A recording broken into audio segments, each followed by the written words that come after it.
It's the rushing. Rushing causes so much, so much strife in our world. Stress resulting in high tempo, resulting in small awareness. I did it to myself this week. You're not going to believe this. So me gardening, right? I'm out there gardening and I'm weeding. I get really passionate. I love it. And I'm digging around, and there was under the ground a broken piece of tile. Big piece of tile. I didn't know it was there. I eviscerated my finger. Like pieces like hanging off, blood. 2 hours, I couldn't stop the bleeding. It was going, going, going. This was last Sunday, right? Wow. Just a few days ago. And I was like, oh, geez, there it is again. Don't rush, slow down, and, so that you have full awareness. Another lesson. And then I had a bunch of lessons about healing. I cleaned it immediately. I used, the hydrogen peroxide. I got on that stuff. I aired it out really well, once I stopped the bleeding because it was shit. It was like all over the house, right? Remember how this was on Sunday, not the Sunday before this one, Sunday.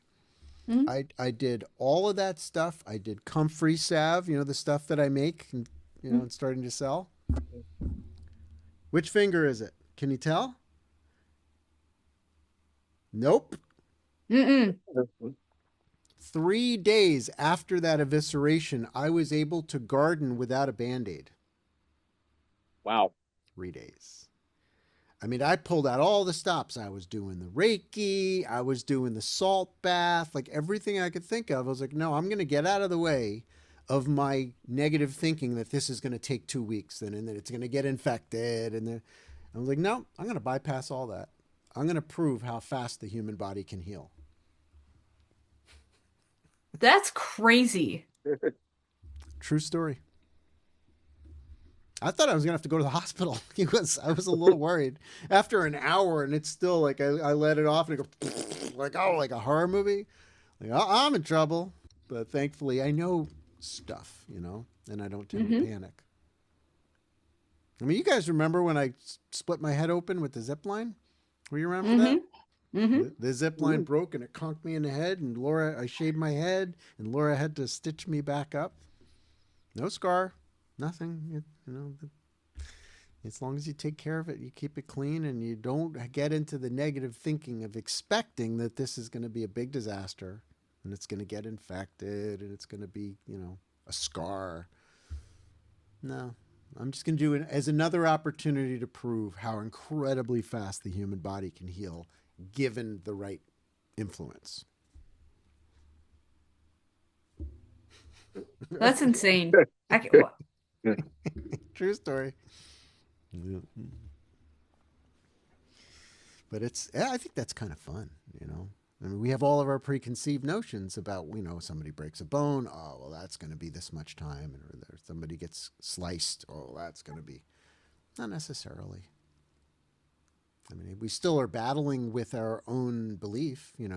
I feel like the more you believe, more time you believe it's going to take to heal, the longer it'll take. I think that's true too. I just wish I was wise enough by now to know when I'm in frenetic energy. You know what I mean? Like where you're just like rushing and you're busy doing stuff, a little like stumbling forward through life with too much speed. I wish that I always noticed it earlier and just slowed down, but I still don't. Not all the time. there's a documentary maybe 2 years ago that Orlando Bloom did where he wanted to do like these three amazing feats. I think it was called To the Edge. So Hmm. he learned to wingsuit in like 2 weeks from zero experience. He did this Yes. crazy free dive and then he did some Yeah. form of free climbing as well. And he talked about that. And I know that like people have different techniques, but I think his was first of all to train the panic out of your system, just train Mm-hmm. so hard that there's no room for that. And then one of his visualizations was like to picture each little molecule and each little cell in his lungs being saturated with oxygen and just picturing it working out. I love that. Yeah, it's kind of cool. I like the psychological aspect of it for Yeah. sure. Yeah, to Never want to visualize do it, my but it's cells are interesting. getting what they. That's what I did Yeah. when I was healing myself. I was picturing the cells dividing and growing. I was actually visualizing that as it was happening. Yeah, yeah. I That's like that cool. very much. That makes a lot of sense to me.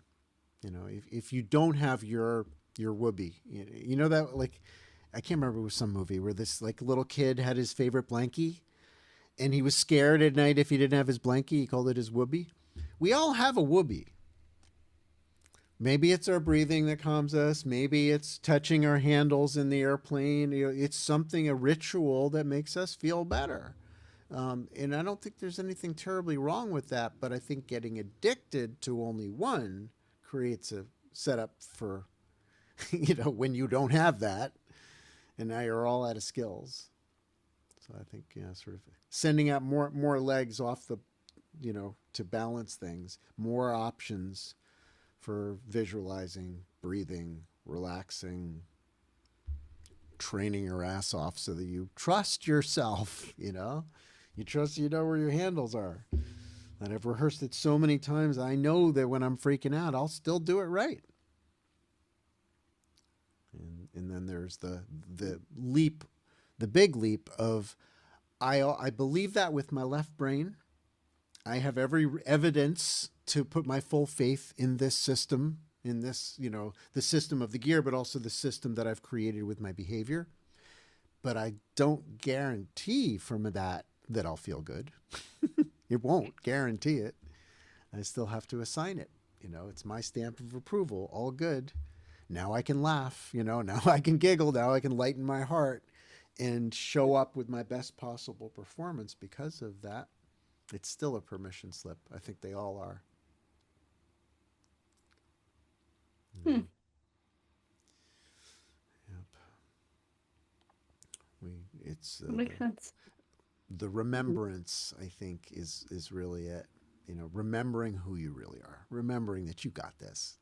I saved myself from this, I saved myself from that. Like, I'm a badass. What am I worried about? I'm going to do my due diligence and I'm going to check my stuff and I'm going to check the spot. I'm going to know the details of the situation. And once I've done all that stuff, like the Navy SEALs always would say to me, right? I'd say, do this. And they'd say, check. They always say, check. And when Navy SEAL says check, you trust that they're going to do it. They will die trying to do it if they can't do it, literally. And I think it would benefit all of us to have something in our mind, a ritual where we just say, check, I got it. And now I'm going to trust that I got it. So I'm not worrying and second guessing myself. I think doubt is the source of fear. And doubt is simply the lack of remembrance that you're a badass.